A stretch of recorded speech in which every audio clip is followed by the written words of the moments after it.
The best investment is investment in yourself. The more you learn, the more you earn. Hi everyone, welcome to धन की बात। आज हम बात करने वाले हैं इन्वेस्टमेंट की। फिर वो इन्वेस्टमेंट हो चाहे आपकी एजुकेशन में, चाहे किसी स्किल सेट में या आपके पैसे में। इन्वेस्टमेंट का मतलब ही है ग्रो करना। अगर आप एक छोटा सा बीज लेकर आते हैं और उसे मिट्टी में डालते हैं और उसे पर्याप्त धूप, पानी, खाद और वो हर चीज़ देते हैं जो उसे ग्रो करने में हेल्प करता है, तो वो बीज एक दिन पेड़ बन जाता है और वो आपको उस बीज के कंपैरेटिवली बहुत सारे फायदे देता है जो शायद आपने कभी सोचे भी नहीं होंगे। तो सेम ऐसे हर चीज़ के लिए हमारी प्रकृति में एक नियम है और वो नियम है ग्रो करना।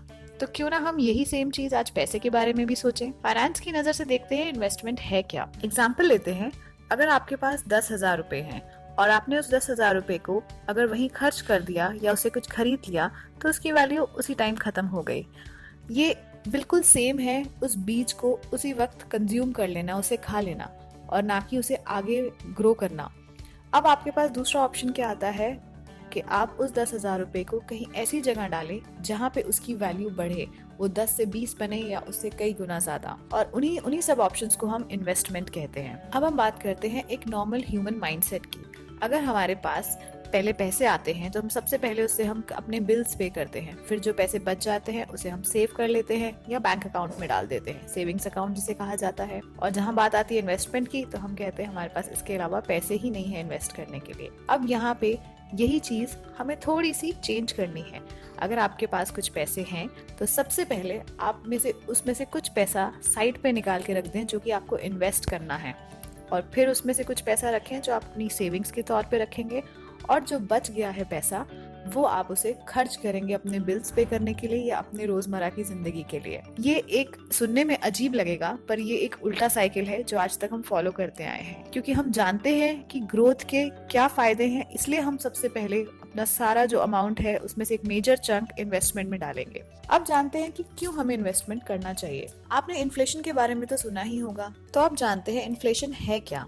इन्फ्लेशन एज अ टर्म ना लेके हमें एग्जाम्पल के तौर पे समझते हैं। हमारे घर में जब भी बड़े लोग हैं, दादी हैं, नानी हैं या जो भी बड़े लोग हैं, वो हमेशा से ये कहते हैं हमारे जमाने में तो ये चीज 10 रुपए में आती थी, आज ये चीज 50 में आती है।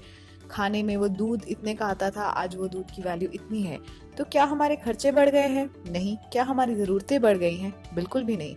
लेकिन क्या बढ़ा है?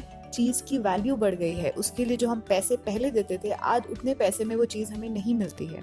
इससे साफ पता चलता है कि धीरे धीरे धीरे आपकी जो पैसे की वैल्यू है वो कम होती जाती है, या दूसरी तरह से कहा जाए तो धीरे धीरे खर्चों की, जो चीजें आप खरीदते हैं, उनकी वैल्यू बढ़ती है। तो अगर आप चाहते हैं कि आपके पैसे की वैल्यू बनी रहे या वो भी उन्हीं खर्चों के साथ बढ़ती रहे, तो आपको अपने पैसे को उस जगह इन्वेस्ट करना है जो कि इन्फ्लेशन रेट के बराबर है या उससे ज्यादा है। हम एग्जाम्पल लेते हैं इंडिया का। पिछले 10 साल का इन्फ्लेशन रेट माना गया है 4 से 6% के बीच में।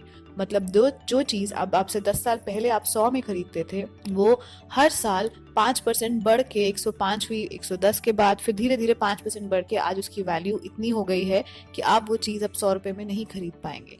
तो क्या आप अपने पैसे को भी आपने ऐसी जगह डाला है जहाँ पे उसकी वैल्यू हर साल 5% से बड़ी हो या उससे ज्यादा? क्योंकि अगर ऐसा नहीं किया है तो मुझे ये बहुत दुख के साथ कहना पड़ रहा है कि आपके पैसे की वैल्यू घटी है।